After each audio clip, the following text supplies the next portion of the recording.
ये सेशन भाई आप लोग के लिए काफ़ी इम्पोर्टेंट होने वाला है और इस सेशन में हम लोग भाई बल्ब से रिलेटेड कुछ इम्पोर्टेंट न्यूमेरिकल को कवर करेंगे और बहुत सारे एग्जाम्स में भाई आपका बल्ब से रिलेटेड डिफरेंट क्वेश्चन पूछा जाता है, जैसे कौन सा बल्ब जो है ज़्यादा ब्राइट ग्लो करेगा, कौन सा बल्ब जो है भाई ज़्यादा पावर कंज्यूम करेगा, या फिर कहिए किस बल्ब जो कौन सा बल्ब जो है भाई मैक्सिमम करंट या फिर ज़्यादा करंट खींचेगा, है ना। तो इस सेशन में हम लोग दो इंपॉर्टेंट न्यूमेरिकल कवर करेंगे। सबसे पहला है यहाँ पे देखिए 3 सर्किट दिया, सर्किट ए, सर्किट बी, सर्किट सी। तो यहाँ पे पूछ रहा है भाई कि इन तीनों में से कौन सा सर्किट जो है भाई आपका सबसे ज़्यादा करंट खींचेगा।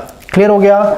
और ये सब क्वेश्चन जो है भाई मैं अपने मर्जी से नहीं करवा रहा हूँ, ये सब स्टूडेंट का एक तरीके से क्वेश्चन आता है ग्रुप में, तो ये सब व्हाट्सएप में वर्बली एक्सप्लेन करना पॉसिबल नहीं था, इसलिए हम लोग यहाँ पे वीडियो फॉर्मेट में बना रहे हैं ताकि आप लोग को भी हेल्प हो जाए। देखिए नेक्स्ट है find the total voltage of the circuit, यानी यहाँ पे पहला सर्किट है, दूसरा सर्किट है, तीसरा सर्किट है, ये तीनों सर्किट कितना टोटल पावर कंज्यूम करेगा भाई डिफरेंट वोल्टेज रेटिंग पे, ये आपको एक तरीके से बताना है। क्लियर हो गया। तो सबसे पहले बल्ब का जब भी न्यूमेरिकल पूछे भाई, या फिर कहिए जब भी आप बल्ब का न्यूमेरिकल सॉल्व कर रहे हैं, तो भाई आपको सबसे पहले पावर रेटिंग का कॉन्सेप्ट क्लियर होना चाहिए। पावर रेटिंग क्या होता है, या फिर कहिए सीधे अगर मैं कहूँ तो भाई रेटिंग से आप क्या समझते हैं। तो रेटिंग का मतलब होता है भाई कोई भी डिवाइस है, कोई भी एप्लियंस है भाई, वो उसका लाइफ किस चीज़ के ऊपर डिपेंड कर रहा है। ठीक है, लाइफ किस चीज़ पे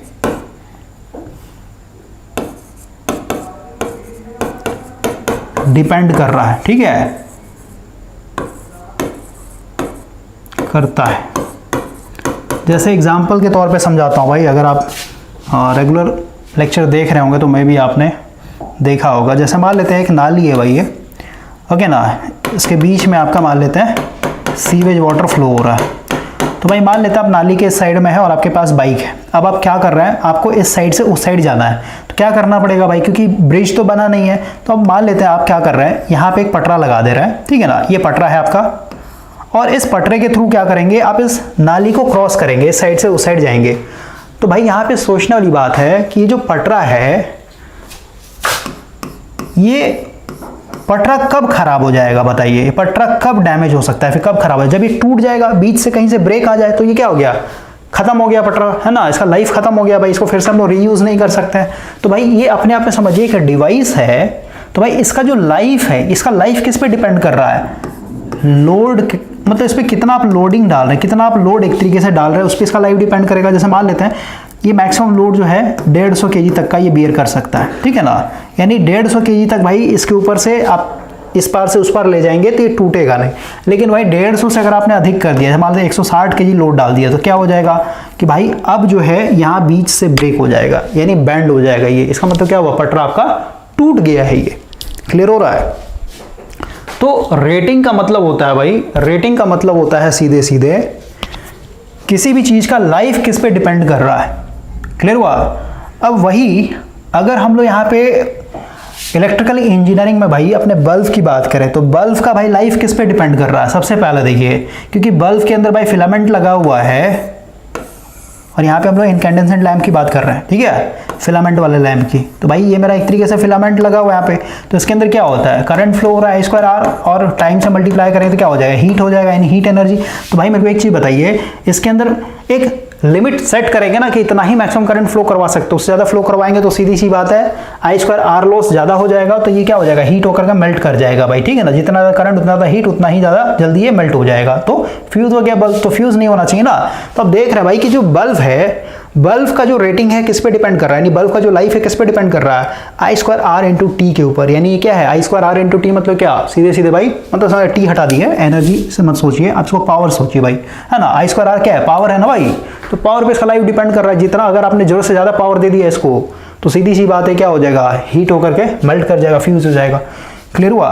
तो दुनिया में भाई कोई भी आप डिवाइस देखें तो हर एक चीज का अलग अलग रेटिंग होता है और अलग अलग पैरामीटर पे उसको डिफाइन करते हैं। तो सबसे पहले समझिए, अब मैं आपको कहानी की तरह समझा रहा हूँ। जैसे मान लीजिए भाई आप बल्ब खुद से बना रहे हैं, अपने घर में बना रहे हैं, फिर कहिए आपका एक मान लो आप बिजनेस करना चाहते हैं और भाई आप खुद से अपना बल्ब बनाना चाहते हैं। तो मान लेते हैं आपने बल्ब बनाया, ठीक है, तो बल्ब बना रहे भाई, सीधी सी बात को मार्केट में सेल करेंगे। अब मार्केट में सेल करेंगे तो भाई आपके पास जो कस्टमर आएगा, उस कस्टमर को आपको दो चीज बताना पड़ेगा। क्या क्या, सबसे पहला आपको बताना पड़ेगा भाई इस बल्ब को चलाने के लिए कितना वोल्ट आपको देना पड़ेगा, है ना। जैसे मान लेते 110 वोल्ट देंगे या फिर 220 वोल्ट पे काम करेगा या फिर 24 वोल्ट पे काम करेगा, ये बताना पड़ेगा ना आपको कस्टमर को। तो सबसे पहले भाई इसका जब भी आप रेटिंग डिफाइन करेगा सबसे पहले आपको वोल्टेज बताना पड़ेगा ताकि कस्टमर को ये समझ में आए हाँ इतना वोल्टेज पे ये काम करता है। क्लियर हो गया।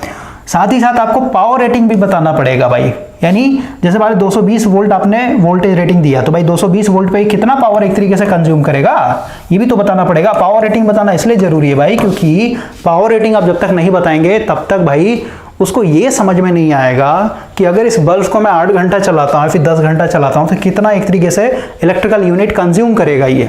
क्लियर हो रहा है। साथ ही साथ अगर आप पावर नहीं बताएंगे, पावर रेटिंग नहीं देंगे भाई, तो उसको ये समझ में नहीं आएगा कि इस बल्ब को ऑपरेट करने के लिए, इस बल्ब को चलाने के लिए मेरे को वायर का थिकनेस कितना रखना पड़ेगा, मतलब पतला रखना पड़ेगा फिर मोटा रखना पड़ेगा, है ना। समझ के बात। जैसा हीटर है भाई, तो हीटर का पावर रेटिंग कितना होता है, जब 1000 वोल्ट है तो 1000 वोल्ट के हिसाब से भाई करंट ज़्यादा खींचेगा 220 वोल्ट पे, तो सीधी सी बात है इसको चलाने के लिए आपको मोटा वायर यूज़ करना पड़ेगा। वही बल्ब क्या है आपका, यहाँ पे सिर्फ और सिर्फ 100 वोल्ट है तो सीधी सी बात है पतला वायर भी यूज़ करेंगे तो भाई ये बल्ब एक तरीके से चल जाएगा। तो पावर रेटिंग प्लस वोल्टेज दो चीज़ आपको बताना पड़ेगा भाई रेटिंग जब भी आप देंगे बल्ब का या फिर किसी भी एप्लियंस का, भाई फ्रिज हो गया, कूलर हो गया, आयरन हो गया, मोटर हो गया, किसी भी इलेक्ट्रिकल एप्लियंस को देख लीजिए आपका रेटिंग में इसी तरीके से डिफाइन किया था। पावर देगा यानी इतने वोल्ट पे इतना पावर एक तरीके से ये कंज्यूम करता है। समझ में आ गया। अब देखिए हम लोग आते हैं क्वेश्चन के ऊपर भाई। यहाँ पे कुछ बेसिक फार्मूला यूज होगा। सबसे पहला भाई पावर इक्वल टू v²/r, ये सबको पता होगा। ये फार्मूला हम लोग यूज करेंगे जब भी बल्ब का एक तरीके से न्यूमेरिकल आएगा वहाँ पे। क्वेश्चन के ऊपर आते हैं और ये सब भाई मैं अज्यूम करके चल रहा हूँ, आपको ऑलरेडी पता है, बस यहाँ पे एक इंट्रोडक्शन बना दिया मैंने। ओके देखिए आपको यहाँ पे बताना है विच लैम्प टेक्स मोर करंट। तो सबसे पहला केस देखिए भाई, यहाँ पे पावर रेटिंग दिया हुआ है, वोल्टेज रेटिंग दिया हुआ, तो भाई बताइए, क्योंकि कुछ नहीं दिया इसका मतलब कि हम लोग यही वोल्टेज अप्लाई कर रहे हैं। आप एसी दिया फिर डीसी दीजिए, क्योंकि इनकैंडेसेंट लैम्प है भाई, दोनों पे काम करता है। 220 वोल्ट हम लोगों ने दे दिया। तो भाई मेरे को एक चीज़ बताइए इसमें करंट कितना पाएगा। सबसे पहले मेरे को एक चीज़ बताइए, अब सबका जैसे पहले तो बच्चे की तरह समझाऊंगा भाई, एक एक करके स्टेप बाय स्टेप, फिर मैं आपको एग्जाम में भाई 10 सेकंड के अंदर अगर आपको आंसर बताना है तो कैसे आप बनाएंगे, ठीक है ना, ऐसे क्वेश्चन के लिए। तो पहले स्टेप बाय स्टेप सीख लीजिए पूरा प्रोसेस। भाई मेरे को एक चीज़ बताइए, पावर रेटिंग दिया, वोल्टेज रेटिंग दिया, तो भाई हम लोग को पता है पावर इक्वल टू क्या होता है, v²/r होता है। तो यहाँ से हम लोग रेजिस्टेंस निकाल सकते हैं, क्योंकि भाई ये बल्ब है यानी लैंप है, तो इस लैंप के अंदर फिलामेंट लगाओ ना, फिलामेंट कितना रेजिस्टेंस आ रहा है ये हम लोग निकाल सकते हैं। कैसे, तो भाई पावर दिया हुआ है, वोल्टेज दिया हुआ, तो R निकल जाएगा। R इक्वल टू क्या हो जाएगा भाई, v²/p। सो सॉल्व कर लीजिए, कितना हो जाएगा 220 गुना 220 डिवाइडेड बाय पावर कितना है 100, तो 1 0 1 0 कट जाएगा, ये कितना हो जाएगा 484 हो जाएगा। ठीक है, इतना ओम का रेजिस्टेंस आ गया भाई। तो इस बल्ब को भाई मैं एक इक्विवेलेंट रेजिस्टेंस से रिप्लेस कर सकता हूं, क्योंकि हर एक एप्लियंस का यानी हर एक डिवाइस का भाई हम लोग इक्विवेलेंट सर्किट डायग्राम बना सकते हैं। तो बल्ब के लिए हम लोग एक रेजिस्टेंस से दिखाते हैं। 484 ओम का रेजिस्टेंस हो गया और यहाँ पे हम लोगों ने क्या दिया हुआ है 220 वोल्ट सप्लाई दिया। तो करंट कितना आएगा भाई इसमें, I इक्वल टू हो जाएगा v/r। v कितना है मेरा 220 और ये कितना है भाई 484। ठीक है, तो यहाँ से निकाल लीजिए कितना आ जाएगा, ये 22 बार में चला जाएगा। इसको डायरेक्ट निकालते भाई कैल्शियम में, 1 मिनट।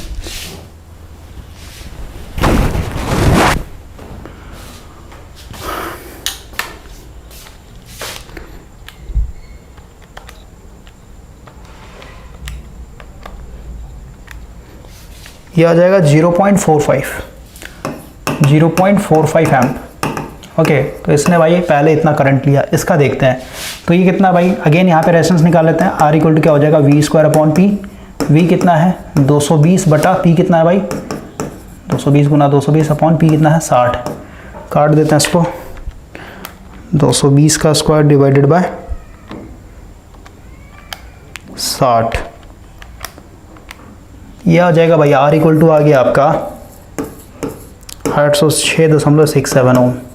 तो भाई इसके लिए अब फिर से सर्किट बना देते हैं, इसको एक रेजिस्टेंस से रिप्लेस कर देते हैं। यहाँ पे ये आ जाएगा, ठीक है, इतना ओम का रेजिस्टेंस हो गया और यहाँ पे वोल्टेज हम लोग 220 वोल्ट डाल देंगे। तो करंट कितना आ जाएगा भाई, I इक्वल टू v कितना है 220/r कितना है भाई 806.67। ठीक है, ये ले लेगा भाई आपका, ये करंट कितना खींचेगा, I जो लेगा ये आ जाएगा 0.2727 एम्प। क्लियर हुआ। तो भाई इन दोनों में से तो आपको क्लियर हो गया कि भाई इसके मुकाबले, है ना, ये इतना करंट ले रहा है, ये इतना करंट ले रहा है। अब हम लोग आते हैं थर्ड, इस पे आते हैं भाई। इसके लिए थोड़ा सा न्यू पेज पे आते हैं, न्यू पेज पे ओपन करते हैं सेम क्वेश्चन को। और एग्जाम में भाई इतना कैलकुलेट नहीं करना है, ठीक है। उसका शॉर्टकट मेथड मैं आपको बताऊंगा, डायरेक्ट आपको यहाँ से समझ में आ जाएगा।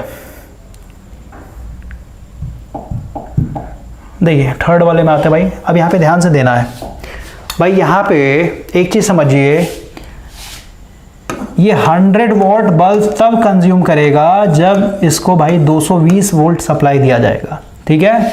ये 60 वॉट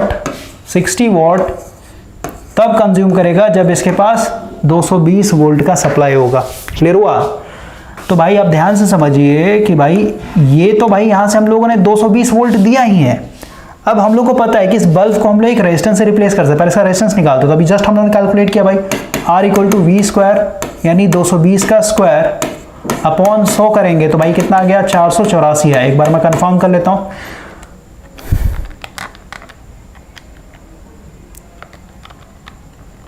बिल्कुल सही है, 484 ओम। तो इस बल्ब को मैं यहाँ पे 484 ओम के रेजिस्टेंस से रिप्लेस कर देता हूँ। आगे सीरीज में लगा एक और बल्ब, तो इसको भी हम लोग रेजिस्टेंस, इसका रेजिस्टेंस कितना आ जाएगा भाई, R equal to V square, यानी 220 का स्क्वायर अपॉन 60। इसको अगर आप सॉल्व करते हैं तो भाई ये आ जाएगा 806.66 ओम। तो यहाँ पे हम लोग लगा देते हैं 806.66 ओम। और यहाँ पे हम लोग का जो सोर्स लगा हुआ है कितना है, सिर्फ 220 वोल्ट लगा हुआ है। क्लियर हुआ?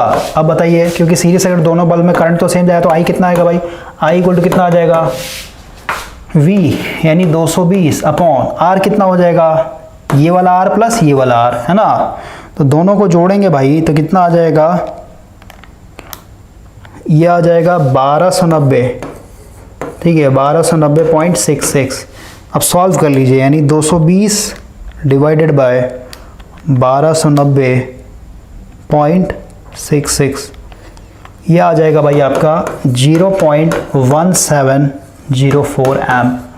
तो भाई आप बताइए इसमें कितना आ रहा है, 0.17, इसमें कितना आया 0.2 समथिंग, इसमें कितना आया, इसमें भाई कितना आया था, इसका कुछ आया था ना, इसका निकाल लेते हैं। रेजिस्टेंस कितना है, इतना V 220 डिवाइडेड बाय 484, ये आया था 4.5, ठीक है, 4 पॉइंट यहाँ पे निकाल ही रखा ना, यानी 0.45, ठीक ना भाई, 0.45। तो भाई मेरे को एक चीज़ बताइए, 0.45 है, ये 0.27 है, और इसका कितना है 0.17 आया। तो सबसे कम करंट, यानी सबसे ज़्यादा करंट पूछा है ना, सबसे ज़्यादा करंट पूछा है भाई। ओके, सबसे ज़्यादा करंट पूछ रहा है भाई, तो इसका हो जाएगा,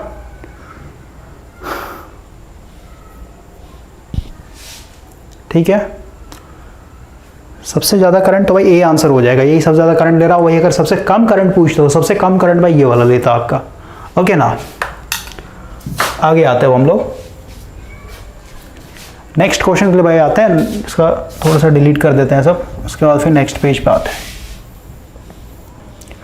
देखिए ये क्वेश्चन भी भाई इंपॉर्टेंट है। क्वेश्चन देखिए क्या बोल रहा है, टोटल वोल्टेज बताना भाई तीनों सर्किट का। तो सबसे पहले देखिए इसमें तो भाई सीधे सीधे पैरेलल में लगा हुआ एक बल्ब, दो बल्ब, यानी एक 40 वाट का बल्ब है, 100, एक 200 वाट का। तो भाई पैरेलल में आपको पता है सारे, देखिए पैरेलल या फिर सीरीज हो, पावर हमेशा एडिटिव नेचर का होता है, नहीं सीधे सीधे जोड़ देना होता है भाई, ठीक है। तो ये हो गया 40, 100, 140 और ये 200 यानी 340, ठीक है, 340 वाट हो गया सर्किट का। इसमें देखिए इसमें निकालना पड़ेगा भाई। हम लोग अगर ध्यान से देखें तो भाई 400 वोल्ट है, क्योंकि भाई दोनों का जो रेजिस्टेंस होगा R कितना हो जाएगा, R equal to V square upon P हो जाएगा। तो 200 गुना 200 अपॉन पावर कितना है 100 वाट, तो भाई दो टाइम यानी 400 ओम आ जाएगा। इसका रेजिस्टेंस 400 ओम और इसका भी आ जाएगा 400। क्लियर हुआ? तो भाई ये जो 400 वोल्ट, क्योंकि दोनों रेजिस्टेंस सेम है भाई, तो ये 400 वोल्ट क्या हो जाएगा, आधा आधा बढ़ जाएगा। इसके पास भी 200 वोल्ट आ जाएगा, इसके पास भी 200 वोल्ट आ जाएगा।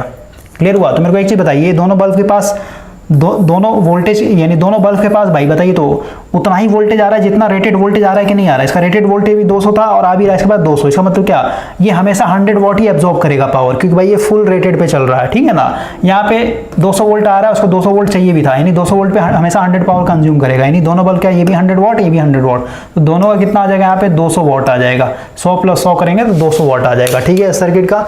अब इसका करते हैं भाई, इसमें थोड़ा सा आपको यहाँ पे दिमाग लगाना है कि भाई हम लोग का जब ये बल्ब को 200 वोल्ट मिलेगा तभी जाके 100 वॉट पावर कंज्यूम करेगा, इसको भी 200 वोल्ट मिलेगा तभी जाके 100 वॉट पावर कंज्यूम करेगा। लेकिन भाई आप देख रहे हैं कि यहाँ पे दोनों बल्ब को 300 वोल्ट के सोर्स से कनेक्ट किया गया है। तो भाई आप समझिए कि अगर मैं इसका एक्चुअल रेजिस्टेंस निकालूं तो एक्चुअल रेजिस्टेंस कितना हो गया, ये हो जाएगा आपका 400 ओम, इसका भी कितना आ जाएगा 400 ओम, ठीक है ना। सर्किट अगर मैं बनाऊं तो कुछ इस तरीके का सर्किट बनेगा, 400 ओम, ये भी आपका 400 ओम, ठीक है। तो भाई यहाँ से अगर आपने 150 वोल्ट अप्लाई किया हुआ है तो क्योंकि रेजिस्टेंस बराबर है तो सीधी सी बात, 300 है ना, 300 आपने अप्लाई किया हुआ है भाई, तो रेजिस्टेंस यानी आधा बढ़ जाएगा, यानी 150 वोल्ट इसके पास और 150 वोल्ट इसके पास, कोई दिक्कत। अब मेरे को एक चीज़ बताइए भाई, क्योंकि रेटेड वोल्टेज 200 चाहिए था लेकिन मिल कितना रहा है इसको, सिर्फ और सिर्फ 150 वोल्ट, यानी 150 वोल्ट, इसको भी 150 वोल्ट। इसका मतलब क्या हुआ भाई, कभी भी 100 वोल्ट पावर एब्जॉर्ब नहीं करेगा। तो कितना पावर एब्जॉर्ब करेगा, कैसे निकालेंगे, तो भाई रेजिस्टेंस पता है, वोल्टेज पता है इसके क्रॉस, तो पावर देख लेते हैं, पावर इक्वल टू होता है V²/R। तो भाई V कितना है मेरा, 400 × 400, V चाहिए ना, V यानी 150 है इसके पास, 150 × 150 डिवाइडेड बाय कर देंगे 400, 101010, ठीक है। इसको अगर आप सॉल्व करते हैं भाई तो 15 का स्क्वायर हो गया 225, 225 डिवाइडेड बाय 4 कर देंगे तो ये आ जाएगा 56.25 वॉट। और ये भी, ये वाला बल्ब भी क्या करेगा, सेम 56.25 वॉट। तो भाई ये इतना 56.25, ये भी 56.25, तो दोनों को जोड़ेंगे तो टोटल कितना हो जाएगा, ये हो जाएगा आपका इस सर्किट का, इस पूरे सर्किट का भाई दोनों को जोड़ने पे 112.5 वॉट आएगा। क्लियर हुआ। तो भाई ये हो गया 112.5 वॉट, ये हो गया आपका 200 वॉट और ये हो गया आपका इधर 340 वॉट। सबको जोड़ दीजिए, 340 प्लस 200 प्लस 112.5, ये आ जाएगा भाई आपका टोटल पावर जो एब्जॉर्ब करेगा ये तीनों मिल करके 652.5 वॉट। क्लियर हुआ। इस तरीके से निकालना भाई। तो ये तो बहुत ही लॉन्ग मेथड था। अब शॉर्ट मेथड में आते हैं। शॉर्ट मेथड में हम लोग कैसे निकालेंगे, ऐसे इस क्वेश्चन के लिए तो भाई आपको ऐसे ही कैलकुलेट करना पड़ेगा, इसके लिए कोई ऑप्शन नहीं है। इससे पहले वाला जो हम लोगों ने किया था ना, उसको देखिए शॉर्टकट में कैसे निकालेंगे। देखिए भाई, इस क्वेश्चन में पूछा था कि भाई कौन सा लैंप जो है ज़्यादा करंट खींचेगा। तो मेरे को एक चीज़ बताइए, अभी जस्ट बताया हर एक सर्किट, मतलब हर एक फिगर को आप इस तरीके का सर्किट से रिप्लेस कर सकते थे, सही बात है ना, प्लस माइनस। इसको भी आप ऐसे रिप्लेस कर सकते थे और इसको भी भाई, वैसे भी दोनों रेजिस्टेंस सीरीज में जोड़ देंगे तो एक ही सर्किट तो बनेगा, समझ गए। दोनों यहाँ पे बल्ब ए का प्लस बल्ब बी का रेजिस्टेंस जोड़ने पे एक सिंगल रेजिस्टेंस आएगा। तो समझिए भाई, मेरे को यहाँ पे करंट निकालना था ना, तो I इक्वल टू क्या होता है बताइए, I इक्वल टू होता है V/R। तो सबसे पहले समझिए भाई कि अगर मेरा रेजिस्टेंस कम होगा, जिस सर्किट का रेजिस्टेंस कम होगा वहाँ पे करंट सबसे ज़्यादा होगा। क्लियर हो गया, समझ में आ रहा है बात को। इसके लिए भी I यहाँ पे चाहिए, तो भाई I इक्वल टू V/R। तो भाई इस सर्किट का रेजिस्टेंस कम होगा एज कम्पेयर टू इससे, तो भाई सीधी इसका करंट मैक्सिमम होगा, ठीक है ना। तो फॉर्मूला सोचना भाई।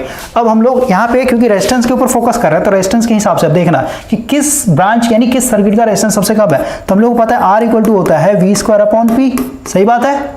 तो भाई मेरे को एक चीज बताइए, रेजिस्टेंस और ये जो पावर है इनवर्सली प्रोपोर्शनल है। इसका मतलब क्या हुआ कि भाई इसका 100 वॉट है, इसका 60 वॉट है। अब समझिए, इसके लिए मैं देख रहा हूं पहले, क्योंकि भाई इसका 100 वाट है यानी इसका पावर ज्यादा है, किसके मुकाबले, इसके मुकाबले, इससे कंपेयर कर रहे हैं। तो भाई इसका 100 वाट यानी पावर ज्यादा है, तो सीधी सी बात है रेजिस्टेंस कम होगा, यानी इस सर्किट का रेजिस्टेंस कम होगा भाई। और क्योंकि इस सर्किट का रेजिस्टेंस कम है, तो सीधी सी बात है इसका करंट भी ज्यादा होगा। और आ भी रहा था 0.45 आ रहा था ना, समझ में आया बात को। उसी तरीके से इसके लिए सोचिए भाई, यहाँ पे रेजिस्टेंस की बात करें तो V²/R, ठीक है, क्योंकि वोल्टेज से कंपेयर नहीं करेंगे, वोल्टेज दोनों में 220 है, ठीक है ना, तो वोल्टेज कांस्टेंट है दोनों में। तो भाई यहाँ पे क्योंकि पावर अब मेरा बहुत कम है तो रेजिस्टेंस का बढ़ के आएगा, रेजिस्टेंस बहुत ज़्यादा आएगा। और हम लोगों ने वैल्यू निकाला था उसमें आपने देखा भी था रेजिस्टेंस का ज़्यादा आ रहा था, 800 समथिंग आ रहा था। और रेजिस्टेंस क्योंकि ज़्यादा है भाई, इसका रेजिस्टेंस क्योंकि ज़्यादा है तो करंट क्या हो जाएगा, करंट आपका कम मिलेगा। क्लियर हो गया। तो इस तरीके से आपको सीधे सीधे सोचना भाई, और यही चीज़ यहाँ पे भी लगाइए आप दिमाग कि भाई क्योंकि ये बल्ब है तो इसका आ जाएगा 400 समथिंग आ रहा था ना, 484 आ रहा था भाई, 484 और इसका समथिंग 800 समथिंग आ रहा था। तो सीधे दोनों रेजिस्टेंस जोड़ें तो रेजिस्टेंस यहाँ पे बहुत ज़्यादा हाई हो जाएगा। तो आप ये देखिए I = V/R, तो इसका रेजिस्टेंस बहुत ही हाई है एज कम्पेयर टू इस वाले से, इस वाले से। ठीक है, तो रेजिस्टेंस ज़्यादा है तो करंट कम होगा। ओके, और यहाँ से हम लोग R = V²/P कर देते हैं। तो भाई इन दोनों का पावर रेटिंग, दोनों को जोड़ने पे पावर रेटिंग कितना आ रहा है, 160 आ रहा है ना। तो पावर रेटिंग क्या है, बहुत ज़्यादा है तो रेजिस्टेंस क्या हो जाएगा, कम हो जाएगा। रेजिस्टेंस कम हो गया, एक मिनट भाई, पावर रेटिंग ज़्यादा है, रेजिस्टेंस कम हो जाएगा। सही है, सही भाई, पावर ज़्यादा है, रेजिस्टेंस कम हो जाएगा, रेजिस्टेंस कम हो जाए तो करंट बढ़ जाएगा। लेकिन भाई ऐसे नहीं सोचेंगे, हम लोग इंडिविजुअली सोचते हैं, ठीक है ना, इंडिविजुअली सोचते हैं कि भाई क्योंकि दोनों का रेजिस्टेंस ऐसे ही पकड़ लिया ना भाई, रेजिस्टेंस दोनों का क्या है, ज़्यादा है, रेजिस्टेंस दोनों का ज़्यादा है, दोनों के चलते जो आएगा ज़्यादा है तो करंट मेरा ऑटोमेटिक कम हो जाएगा। यानी सबसे ज़्यादा, सबसे कम ये वाला करंट खींचेगा, फिर ये वाला और फिर ये वाला। तो मैक्सिमम पूछा तो भाई इसका आंसर ये हो जाएगा। सॉरी ये नहीं, सबसे कम करंट कौन मैक्सिमम करंट खींच रहा है ना, मैक्सिमम पूछा भाई ये वाला, ठीक है ना, 0.45।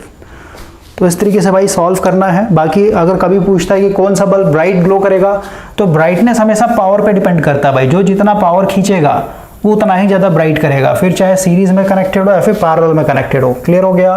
बस आपको बल्ब के क्रॉस का पावर निकाल देना है, जिसके पास जितना ज़्यादा पावर आएगा वो बल्ब उतना ही ज़्यादा ब्राइट करेगा। और पावर कैसे निकालते हैं अभी जस्ट मैंने आपको समझा भाई, ओके ना।